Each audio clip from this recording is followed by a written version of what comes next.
welcome to the NRCM 2020. We are pleased to present our second webinar, Ask the Editors.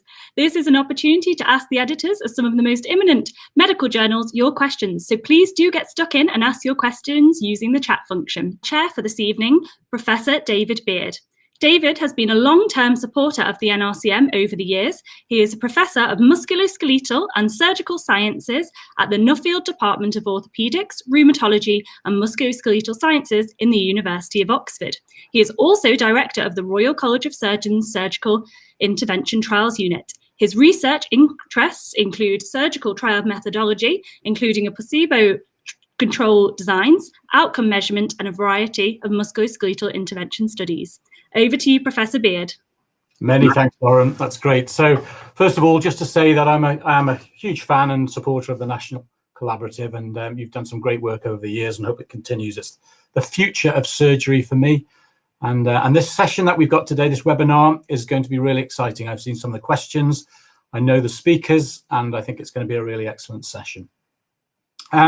Just in terms of what the content is, so we've got publication, and it's really the currency of academic institutions, and they used to say you'd have to publish or die. I think that's a bit extreme, but maybe publish or wilt away. And to get your research into these journals, it needs to go before editors.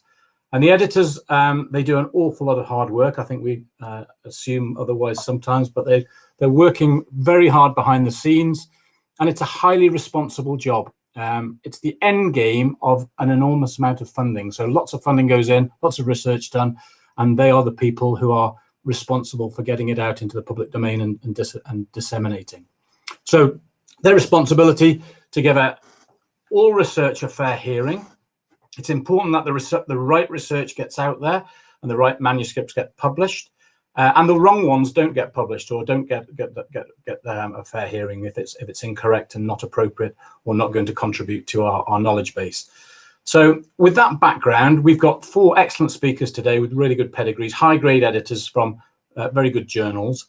We will bear in mind that the audience are trainees predominantly, so maybe some of the questions will be directed around those lines as well.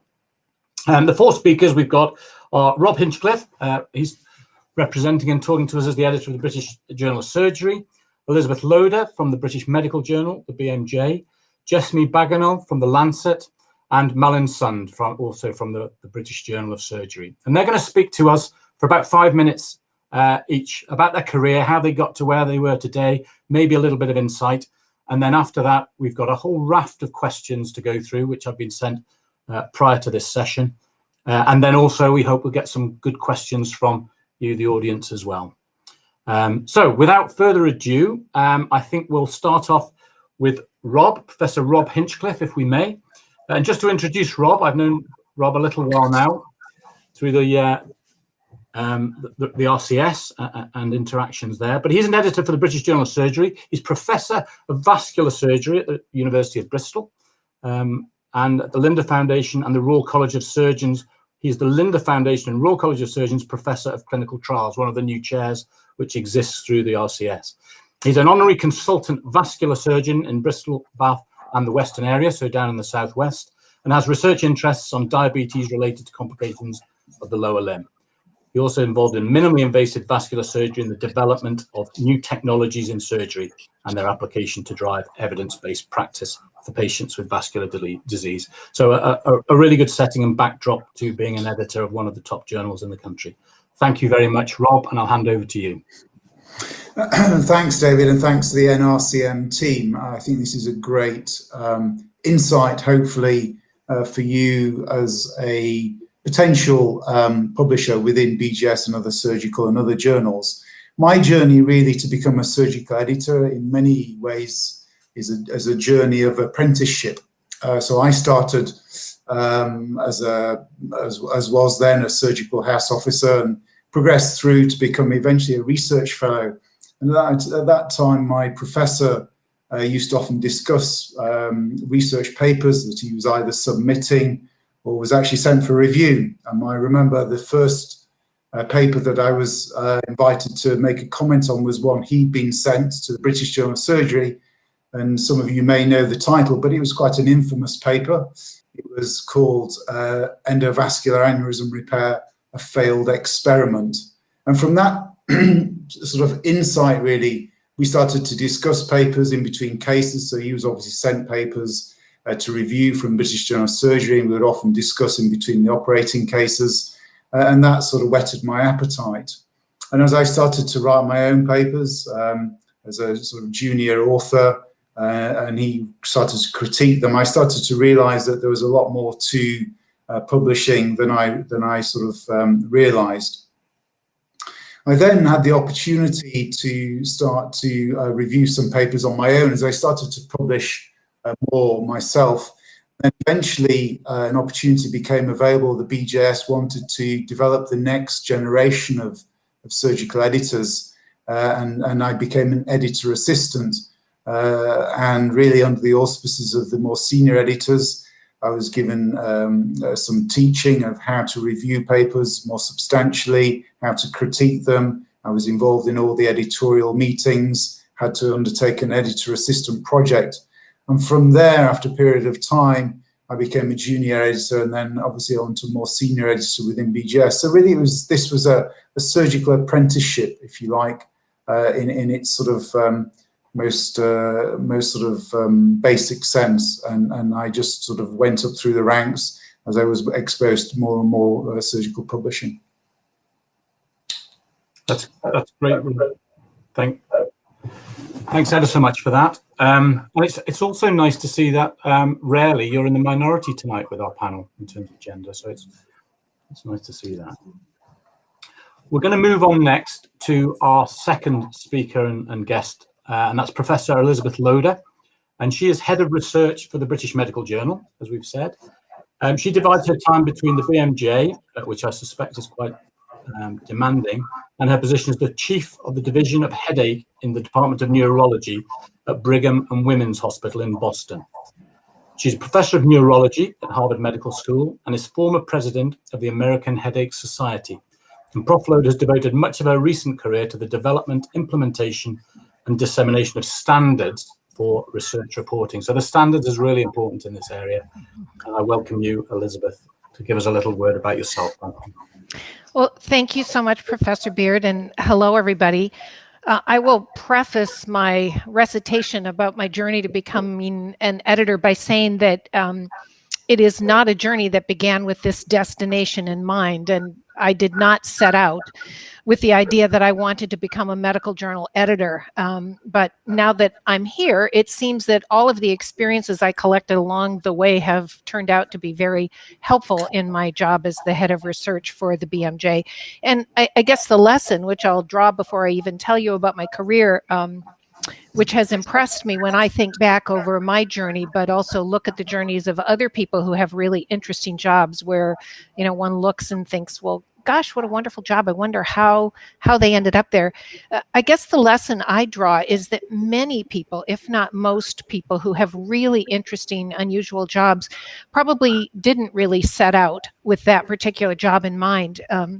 And they ended up there partly through luck, I think, but also being able and willing to see opportunities and lucky breaks when they came along and to take advantage of them and work hard. So I trained in internal medicine and had no intention or idea that I might become an academic or a medical journal editor. So I worked in general internal medicine, trained there, and then worked immediately after I finished in a specialty headache clinic, which was a very unusual thing at the time. There were not a lot of specialty headache clinics. The one at the hospital where I trained had been started by general medical doctors, not the neurologists at the hospital, which also was unusual. So I entered practice. I had a lot of headache patients, mostly people who had migraine and other serious headache disorders, and we didn't have a lot of treatments at the time. And there were companies that were developing new drugs. Perhaps you have now heard of the triptans. They're actually quite old now. But they were developing those drugs at the time, and they needed places to do clinical trials, and they needed access to people with headache disorders. And I had no experience with clinical trials, but I was approached by one of these companies, and subsequently several more, asking if I would be interested in being a principal investigator in these clinical trials. And they offered to train me and teach me how to run clinical trials. I think that sort of opportunity nowadays would be unusual. So I did a lot of the early clinical trials testing the triptans, and I became very interested in clinical trial design. It was fascinating to me to go to the study conclusion meetings where the data were discussed. I became an author on a number of papers, and it interested me not only in the design of research, but also the dissemination of research, the way in which spin could enter the equation. And I went back and got my master's in public health. I also became an assistant editor for some of the subspecialty journals at that time, the journal Headache and the journal Cephalalgia. So I had some editorial experience in addition to my experience as a clinical trial investigator and an author. And at the same time, I was progressing in my academic career within the Harvard system. I had always loved medical journals. I always had a stack of them by my bedside, the Lancet, the New England Journal, JAMA. I had read them actually since college, and when the headmaster of the house I lived in at college would leave his Journal of the American Medical Association lying around. So I was always fascinated with them, and I always read the job ads in the back. But I wasn't really mobile because of my husband's job. And one day in the back of the New England Journal, I read a job ad that sounded like it had been written for me, saying that the British Medical Journal was looking for a US-based research editor who had some experience with clinical trials and perhaps had some editorial experience, and that it would be fine for that person to work virtually and to combine their editorial work with academic or clinical work. So I started working for the BMJ and have never looked back since then. I worked as a general research editor for 6 years, learned the ropes, and then my boss, Dr. Trish Groves, from whom I learned a huge amount, retired, and I was asked to take over her post. So I now supervise a far-flung international team of research editors, along with a team of statisticians who comb through the many papers that are submitted, select those that will be sent for review, and decide among those with good reviews which ones we will publish. So there you have it. And as you said, Professor Beard, it is a job with a tremendous amount of responsibility. And I have to say, I feel lucky every day to be able to do it. And I take the responsibilities very seriously, as I think all editors do. That's wonderful. Thank you very much indeed for that, Elizabeth. Okay, let's move on. Store your questions while you're thinking. And I think some of these small bibliographies and discussion from the speakers may generate some ideas in your head. So please get them down on the chat line when you have a moment to do so. Let's move on to Dr. Jessamy Bagenal. Jessamy joined the Lancet. We're going to the Lancet now as a senior editor in 2018. Before this, she worked as a clinical editor for the BMJ, so she's worked for the BMJ as well. And in 2017 was appointed editor-in-chief of the BMJ Open Quality. She's trained as a general and a breast surgeon in the NHS and had won some awards, the Margaret Witt Award for Clinical Excellence, and from the Royal College of Surgeons of England. So a good clinician to boot as well. So thank you very much, Jessamy. It'd be nice to hear from you. Hi there, thank you for having me, and thanks to the other speakers. I would just echo Elizabeth's words really, in that I never really meant to end up as an editor at the Lancet particularly. I did my clinical training in London in Northwest Thames, and then I did a fellowship with the Faculty of Medical Leadership and Management and ended up working at the BMJ as an editorial registrar for a year, which was a wonderful experience, and I learned a lot from Elizabeth, and also got some exposure to sort of healthcare at a more executive level, and became very interested in health policy, health economics, but also the generation of scientific knowledge and how we as a medical community and a scientific community come to certain conclusions, whether they be true or not necessarily, and how the research ecosystem moves towards those conclusions, and the role of journals and editors within that sort of movement.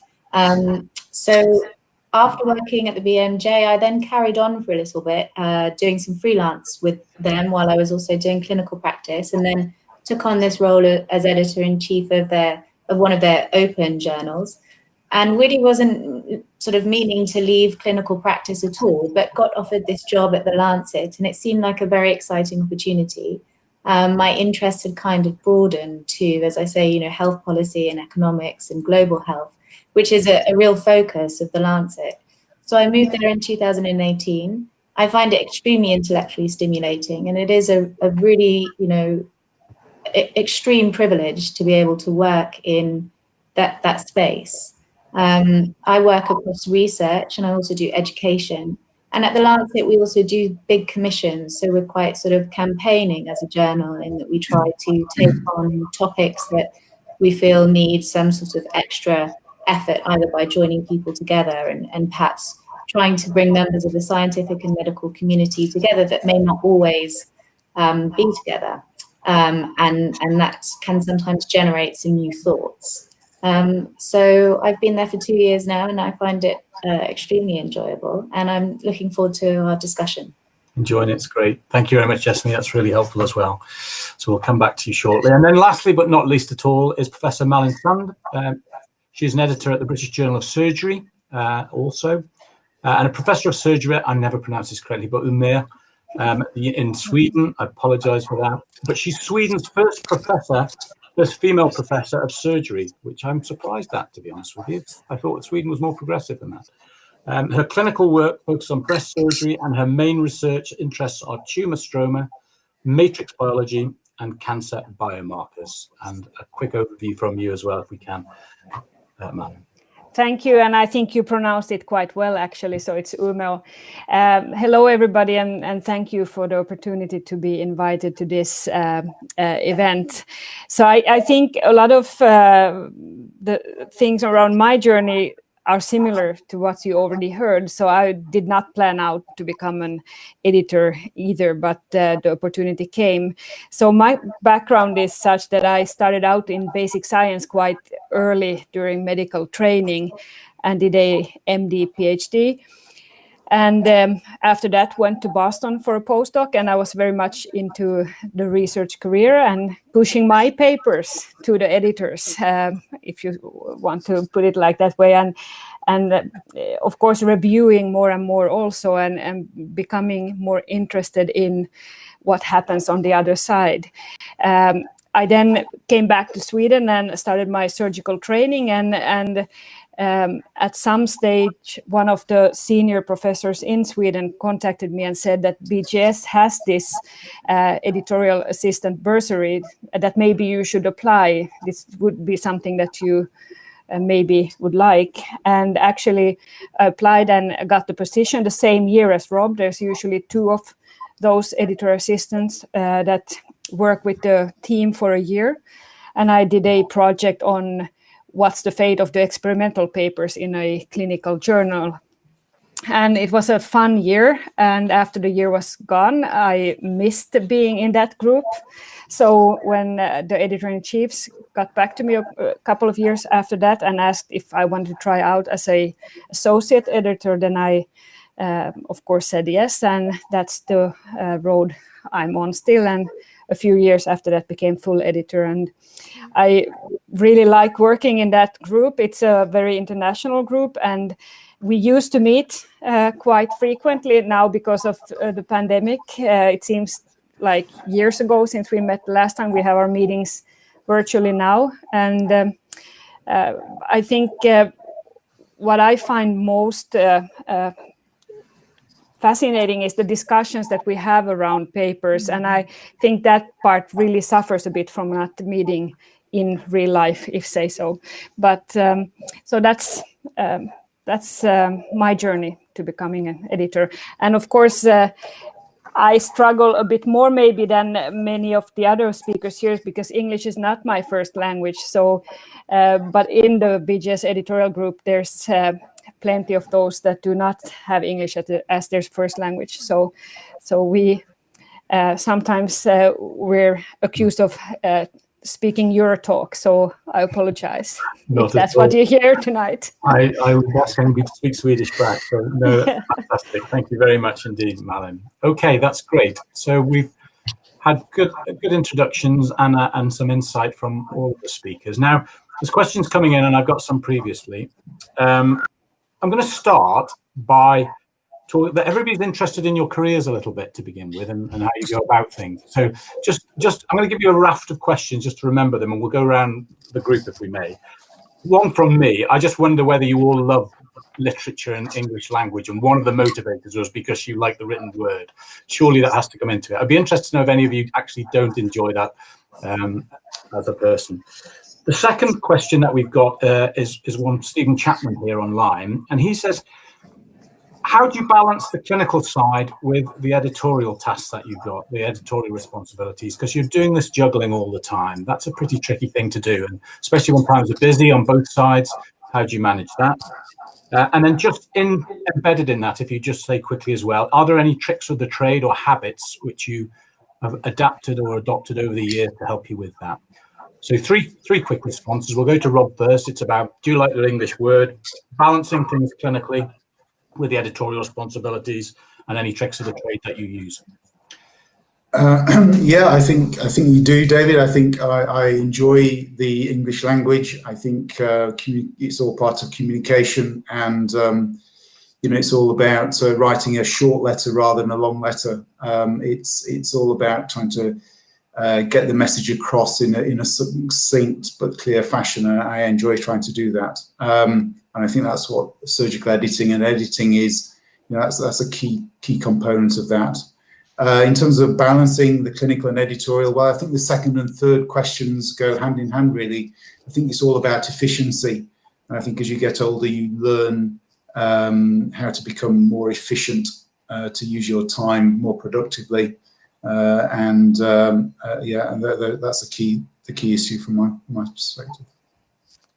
That's great. Elizabeth? Yes, I've always loved language. I was always a great reader, and I think it is very helpful as an editor if one is prepared, has been prepared by reading to write well. I think it's really an essential quality. Not everyone is equally as good, and we certainly have editors whose first language is not English, but I do think that a facility with language helps an editor tremendously, even an editor of a scientific journal. Wonderful. Thank you very much indeed. Rob, if we move on to Jessamy, please, to answer the same question. Yeah, I've always loved literature and the English language. We do a lot of writing at the Lancet, and I think it's an essential part of how we communicate within the medical community. And I think it's a really wonderful part to be able to disseminate your message across in somewhere where you can have real impact. In terms of clinical and editorial duties, when I was balancing them when I was at the BMJ, it was very hard. And I think it was all about compartmentalization for me, and having sort of strict time zones to do things. I don't do that at the Lancet because I don't do clinical practice anymore, mainly because the Lancet mainly only have professional editors who don't do clinical practice alongside. I'm not sure how that developed, but it's a sort of slightly historical practice that they have. So I gave up clinical practice when I joined the Lancet. Great, thanks. And lastly, Malin, just in your work. Yeah, well, I also, I'm a big reader, and I always have been reading a lot, and not only in English, also in Swedish and Finnish. So I love language and writing. So that, I agree, that helps a lot. I think there's one more part to the balancing act. It's not only clinical practice and the editorial part, it's also your own research, because I try to do that as well. So I see it's three different things that I need to juggle, and it's all about trying to be stringent with your time and focus on what you do, I think so, and try to not sleep too much. Absolutely right. So you all seem to be doing a really good job with that anyway. Now we're going to get into the review process a little bit now. There's lots of questions about reviewers and the review process. Some a bit conceptual. We'll come into that in a little while. One question I have in front of me, which you might have to think about, we won't answer that just yet, but is the peer review process broken? So we'll leave that, just hang that to the side. But in terms of revisions and deciding whether to accept or something when something comes in and you get really divergent opinions from reviewers, how do you deal with that? How do you decide who you believe? I know there's processes in some journals where you go to a third reviewer, but it doesn't always clear it up. Let's just go down very quickly on that. Rob, how do you deal with that when there's very divergent views going on? Well, I tend to invite 3 reviewers anyway at the get-go, so often we'll have more than two reviews to go on. You occasionally find that you get 2 on one side of the fence and 1 on the other, but actually more often than not you find that most people tend to go in the same direction. But I think clearly, you know, if you feel there's a great divergence of views, then that's the advantage of working very closely with an editorial team. So I will often, you know, pass papers through Malin or through other editors, and we'll have a discussion about it. So it's all for discussion. But often, as I say, what you find is that you get most reviewers will sort of go in the same direction. It's pretty unusual when you get really quite divergent views. Fine. Elizabeth, anything to add to that? Yeah, I mean, I think this is a really good question. And I would say that the role of the reviewer and the power that reviewers have to either sync or champion a paper really differs depending on which journal you're talking about. So at small subspecialty journals, the editors may depend a lot on the reviewers. At larger journals like the BMJ, we definitely take reviewers' opinions into account, but the final decision is made by the editors. And I think it's a mistake in most cases to think that a single review made a huge difference in terms of a paper. We look at the balance of opinion, but then we also have a large group of editors and statisticians who look at a paper very critically. And we sometimes reject papers that have wonderful reviews and sometimes take papers that don't have very good reviews. So I think it really depends on the situation the journal's in and the resources they can bring to bear. Jessamy, any opinion on that? And I might bring just Natalie Blanco's brought in a question on here as well to say, how do you make sure that the reviewers are of high quality, the high quality standards that you expect? So it might be just nice to get you and Malin's opinion on that as well as you go through. Yeah, I would just quickly say, so at the Lancet, all of our papers are reviewed by 3 clinical reviewers and 1 statistician, and all papers are discussed at least twice in a large meeting of all of our professional editors who all have either a clinical or scientific background, where before sending out a paper, we actually look at the paper critically and decide whether we will send it out, because we don't want to waste our reviewers' time by sending out things that we don't think are going to make it. And then afterwards, once they've got the reviewers, then again, it's discussed within a meeting with all of the editors and all of our associated sister journal editors. Those meetings happen on a Tuesday and a Thursday, and they're open. So if anybody would ever like to join those meetings, then please contact me and I can arrange that. It's normally an extremely interesting and sort of informative discussion and shows you about the peer review process. And I would have to agree with Elizabeth that I think that, you know, part of the role of an editor is to be aware of the different fields that you're working in. And so you may get a paper that is on a sort of fairly polarizing topic, and therefore you have to be aware of the people within that topic who are likely to be pro it or against it. You know, a classic example might be statins or mask wearing now.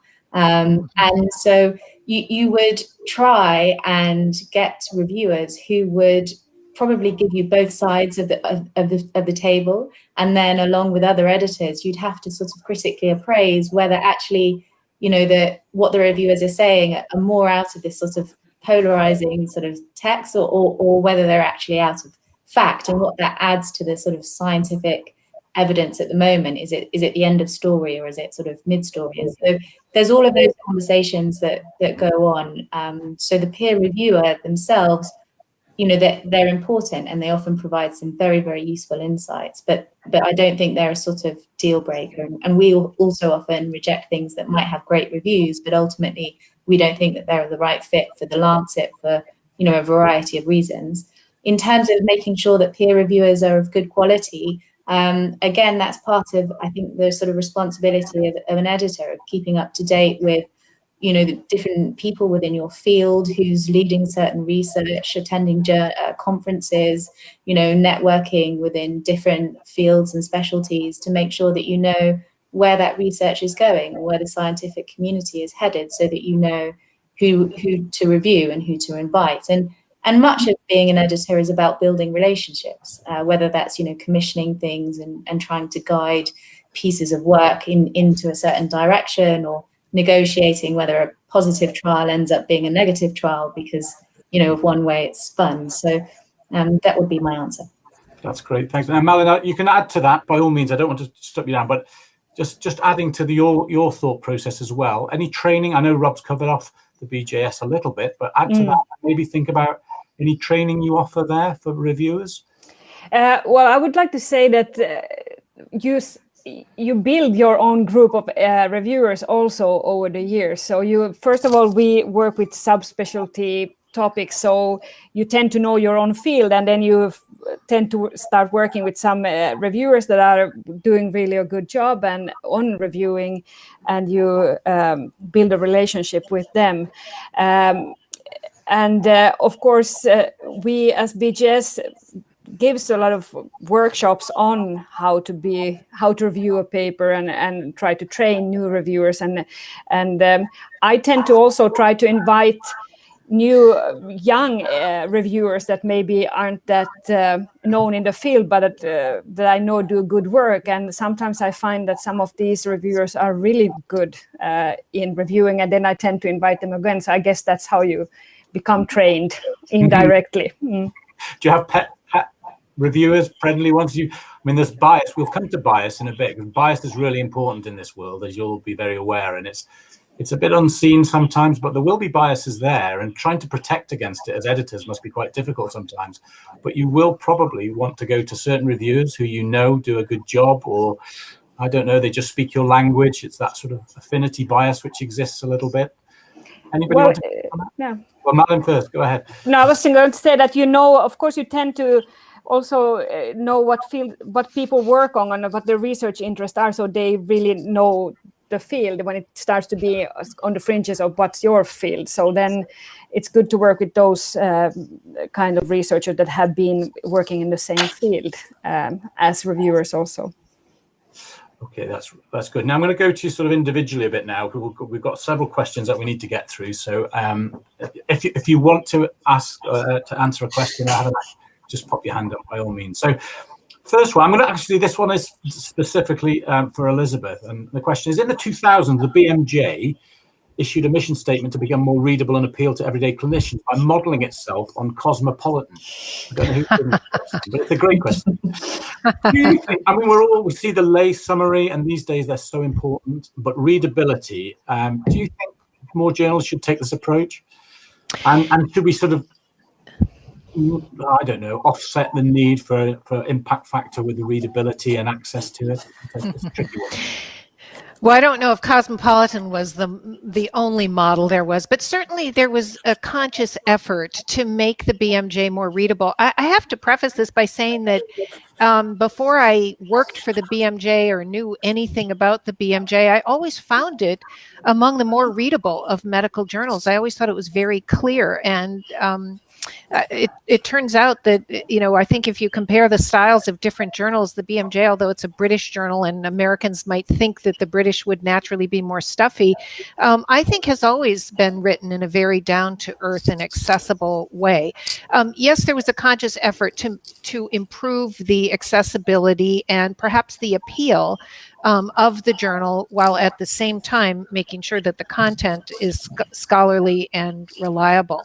I do think that more journals should try that. I don't think the two things are incompatible at all. And in fact, I would argue that you're more successful perhaps at helping people identify the main message and remember the main message of a paper if it's written very clearly and an effort is made to do so. Do you think it's improved over the years? I do think it's improved over the years. Yes, absolutely. I think the attempt to blend a scientific journal with a more journalistic and magazine type approach has been quite successful. No, I'd agree with that. And the danger there, I suppose, is losing some of the technical detail and things. And sometimes you need technical detail.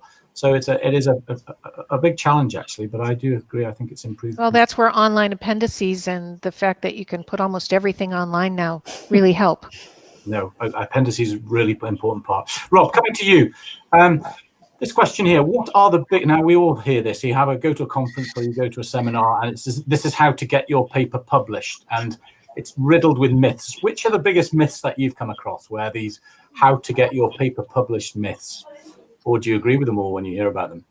You've probably all got your own little pet ones, really, so we'll go around you all actually quickly on this.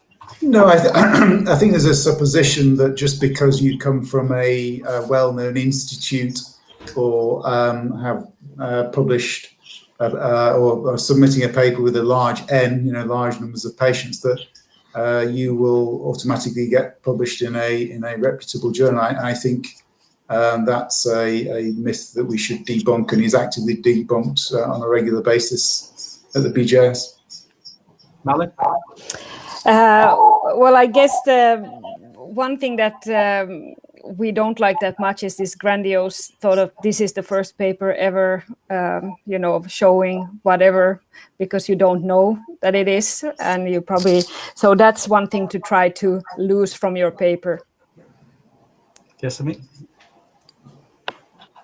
myths, debunking myths, or ones that you don't agree with when they say how to get your published. This is how you'll get your paper published.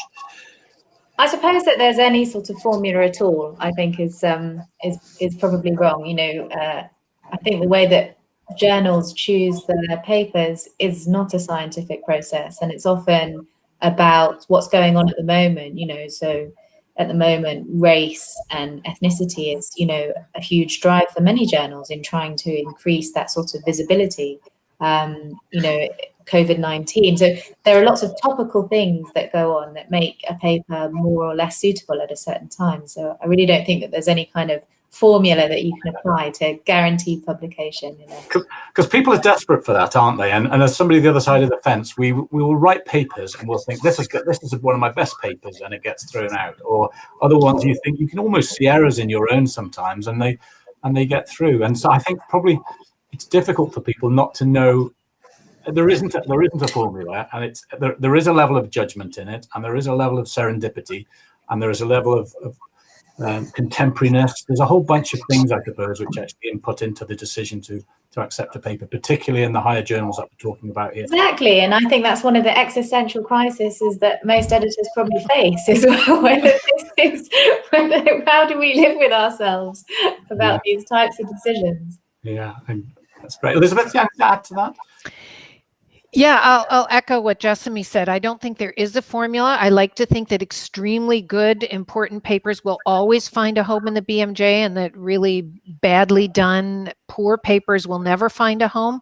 But for the papers that are in the middle, and that's most of them, they can be perfectly good and fall victim through no fault of the authors or the researchers to things such as a similar paper just published in another journal, or other more timely papers having been submitted. Those kinds of things happen all the time. I guess one myth I hear a lot, which I think is really not true, at least not true if you're submitting to the BMJ, is don't bother to write a cover letter. Nobody ever reads them. It's true that sometimes we don't read them, but other times when we're really debating about a paper, I do look at the cover letter to see what's the elevator pitch here. And I agree with Malin, claims of precedence, and this is the first, really don't do it for me, but something about why this is clinically important or why it should matter really can make the difference between us deciding to put the paper out for review versus rejecting it, as we do up front with 85% of the papers submitted. Yeah, absolutely. And you must all come across the beautifully written paper with low content and the very poorly written paper, but actually you think this is quite important and we have to deal with this somehow. Any issues around, any tips? Or I suppose you just take them on merit and decide, I think David, Go ahead, Rob, yeah.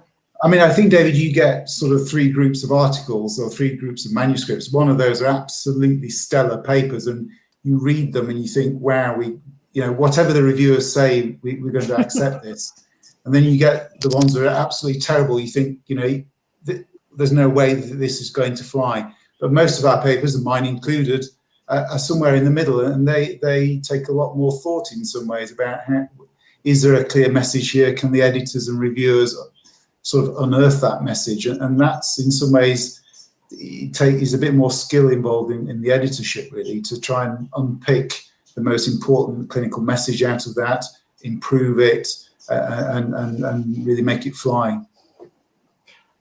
And I'm assuming, just on that comment there, though, that there's it's improved your writing maybe, or your submission as well. By being editors, I suspect that your quality of submissions for your own work and the work that you're involved in has gone up as well. So it's got other uses. Now, we're going to move on to dissemination quickly. James Glasby's got a question here, and it's about dissemination.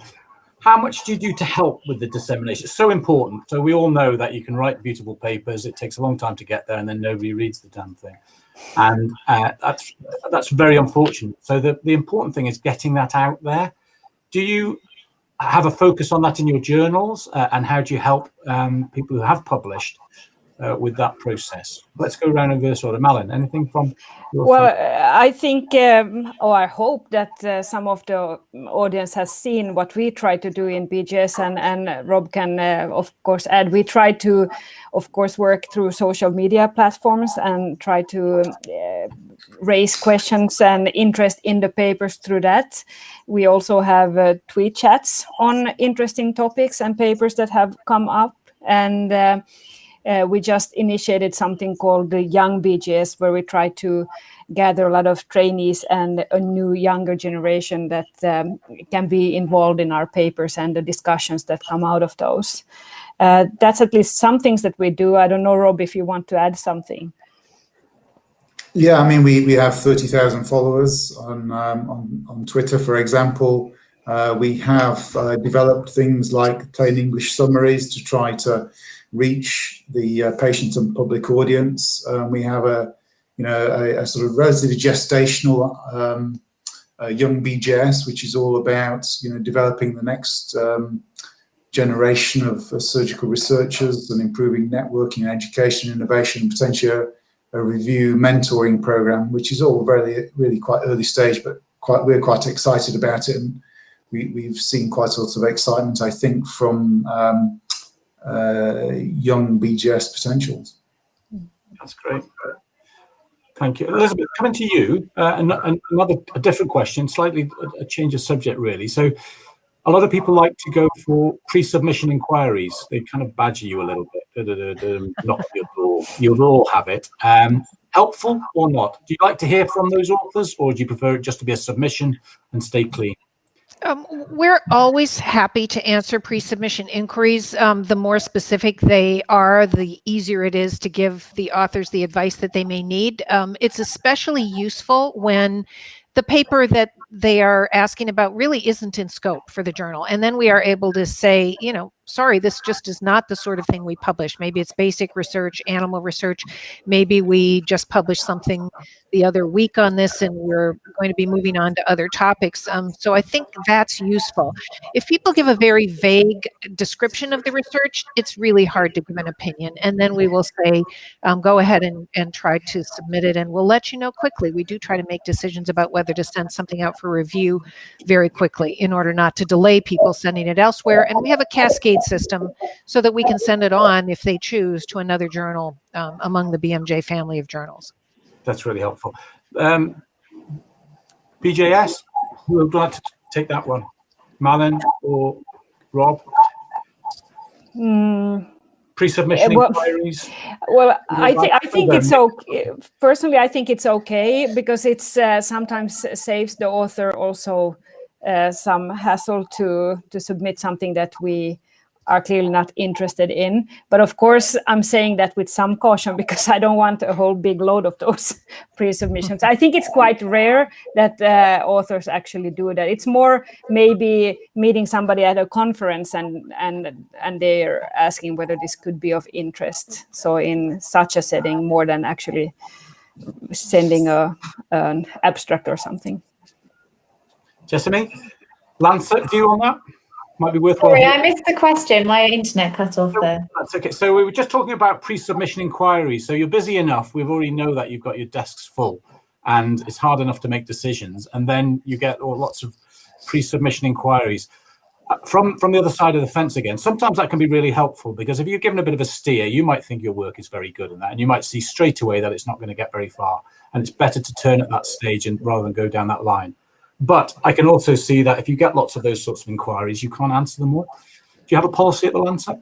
Yeah, well, we do. We're very open to pre-submissions. You know, at the Lancet, we're really keen to build relationships with all of our authors. So we see that as part of our role, and we're very open to them.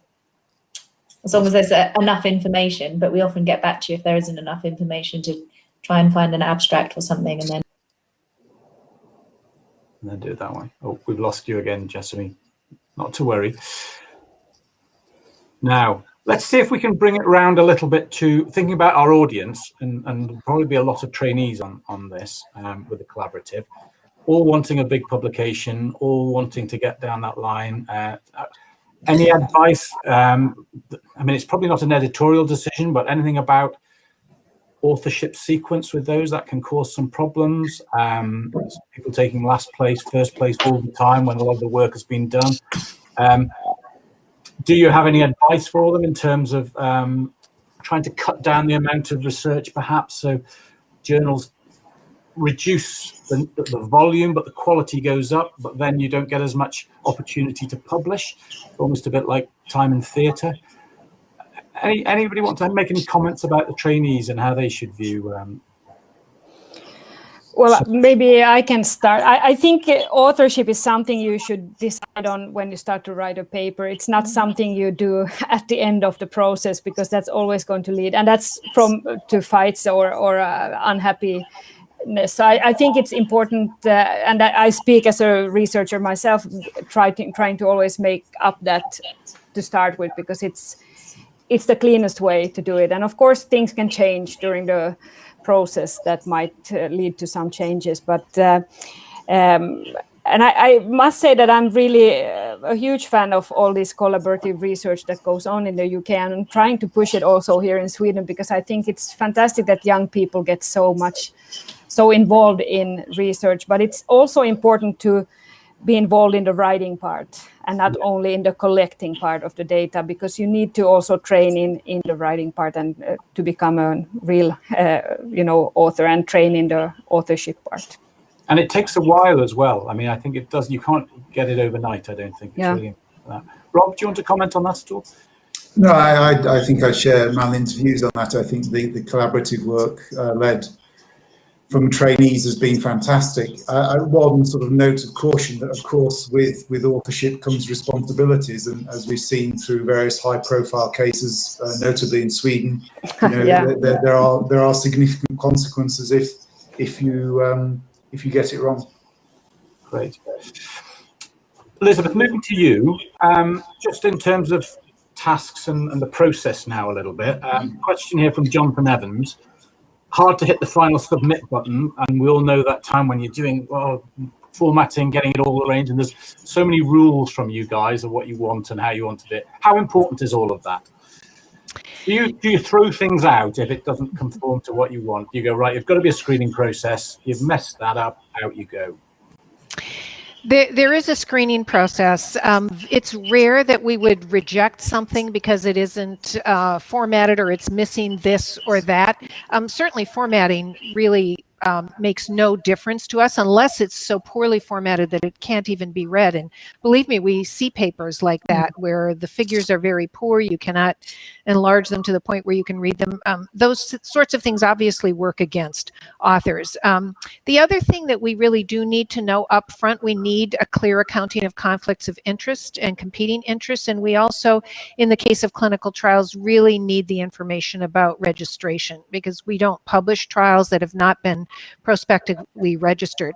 Beyond that, we're to some extent a victim of the manuscript handling system that we use, where we can enforce collection of certain information only at certain points in a paper's journey. We're still struggling with this. We would like, in an ideal world, to make it as easy as possible for papers to be submitted, sort of a come as you are policy. It's difficult then, though, to customize going back and obtaining the information that we don't have that reviewers need in order to review a paper.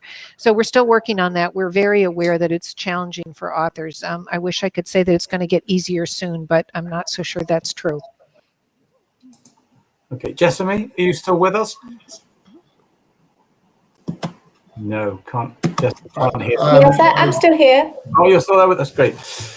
I'm There's a question here from Roataha. Now I'm going to just paraphrase it a little bit. It comes down to sort of discrimination and some of the difficulties which are encountered by countries and organizations and individuals and sometimes groups in getting research published. So there's a potential discrimination which goes on. I mean, do you ever have such a thing as a truly blind review? How much do you try and compensate for Caucasian names? She's used the example, for instance, and things like that. I mean, I'm assuming that all journals have strong policies now to prevent that from happening. Let's just go around if we can. Starting with the Lancet. Jessamy, is that okay with you? Yeah, definitely. We have strong policies on this, and ones that we're strengthening probably over the last 6 months. So if a paper, from a global health point of view, if a paper is about a country, then we insist on some of those authors being from that country. So we wouldn't accept a paper that was written by Americans that might be on vaccination in Kenya. So that's one way that we try and combat that. And when we're reviewing, we always insist on a local reviewer about, to give us context. In terms of sort of further discrimination, we try and have some positive discrimination. So when we choose authors to write linked comments or linked editorials, we have in our letters to encourage gender and geographic and ethnic diversity, because we believe that genuinely gives a better paper for the most part and a broader perspective. And likewise, when we're commissioning educational content, commissions content, we really take all of those things into account. So we have had 2 big campaigns on gender and ethnicity over the last 2 years to really make us think about those aspects of discrimination a lot more. That's really helpful. Thank you very much for that. And I'm pleased to hear it. Elizabeth, on the BMJ side. Yeah, we're very aware of this as a potential problem, and I guess I would characterize our response to this as Jessamy said, we're examining all of our processes and thinking about how they could be changed. Right now, we depend on what I would call sunshine and an appeals process. So by sunshine, I mean we have completely open review. The reviewers are known to the authors. Everything is above board, so that if people feel hard done by, they know who the reviewer was, and they are free to say to us, I think so-and-so reviewed my paper negatively because, we've had this interaction before, or there's this kind of bias. And we take that very seriously, and often we'll send a paper out for additional review if authors do not feel the original review was fair. We also have an appeals process where if your paper is rejected and you think it's for unfair reasons, you are free to appeal. We try very hard to get reviewers who are diverse, geographically diverse, diverse in terms of gender and many other characteristics. It can be challenging. And I will say we try to be careful too when we select editorialists. I have had the experience many times of people who have been reviewers for a paper volunteering an editorial or even sending me an editorial that's been completed. And with very few exceptions, they have been men. Women rarely volunteer themselves. So we try to volunteer the women, even though they may not step forward with a fully written editorial. That's good. BJS, I'm not sure who wants to take this, or you can both have a comment if you wish. Let's go. Well, as you rightly said, David, the name's BJS and rather than British Journal of Surgery now. So we've tried to move away from the British focus. Clearly, we've still got a big European focus, and the majority of our manuscripts come from Europe. But increasingly, we're seeing more and more from both North America and China, Australasia. So we are seeing more and more diversity there. Great. I think I try to work with always reviewers from from different countries, just to get that. Just as Rob said, I send out for 3 reviewers and try to pick them from different countries, just to get diversity in that sense. Now we're probably starting to think about wrapping up, I think. So just some big questions now. I mean, is it right? This group that we've got in front of us now is a prestigious group from prestigious journals. And the way to get on is to get your name in a prestigious, big, high impact journal. Is that system going to continue? Is that the right system? Or is there something better?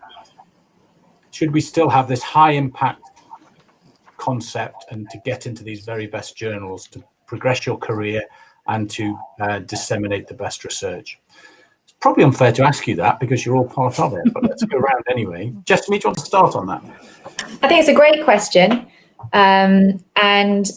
For anybody that's interested, I would say that sort of required reading would be something called The Misinformation Age, which is a great book about the age that we live in and misinformation within that. And certainly that is something to consider when we're thinking about the future of journals.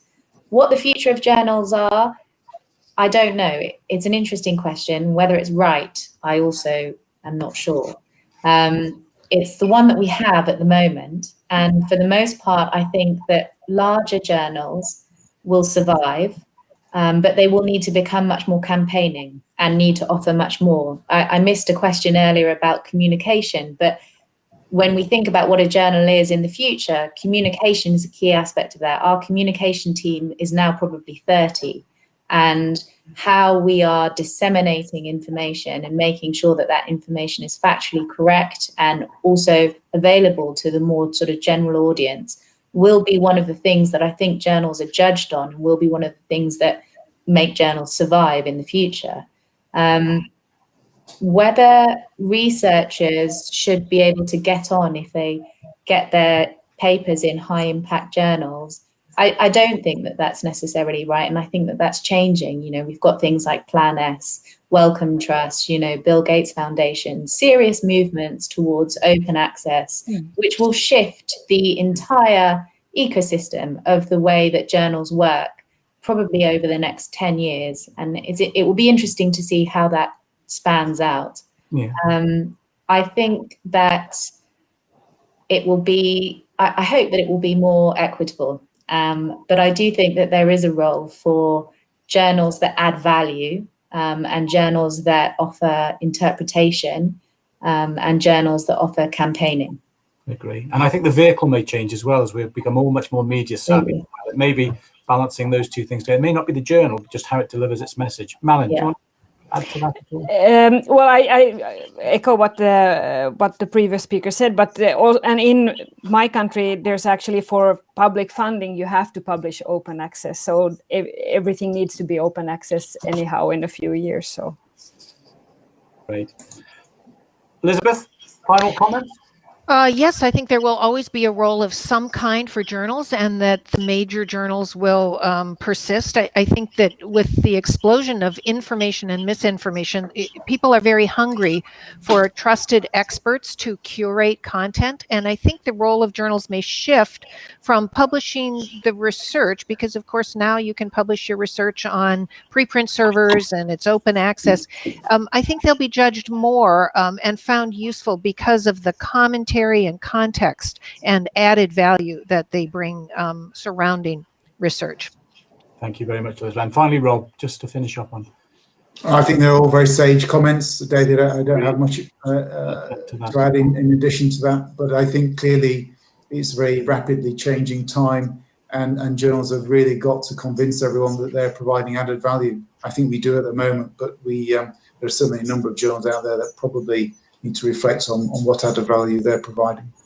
Thank you very much. So I'm going to pass over back to Lauren now. At 8 o'clock, we're up. So I just want to thank the speakers myself, because I've really enjoyed that. And I'm reassured that the state of our publications are in very, very good hands, and long may that continue. But you've been really generous with your insights and time and thought. So, and I'm sure the audience who are listening to this really appreciate it as well. So thanks very much indeed. And I'll pass over to Lauren now. Thank you all so much for this excellent session. This has been very insightful and very interesting to hear from you all. And thank you again to our chair this evening, Prof. Beard. And before we close this webinar,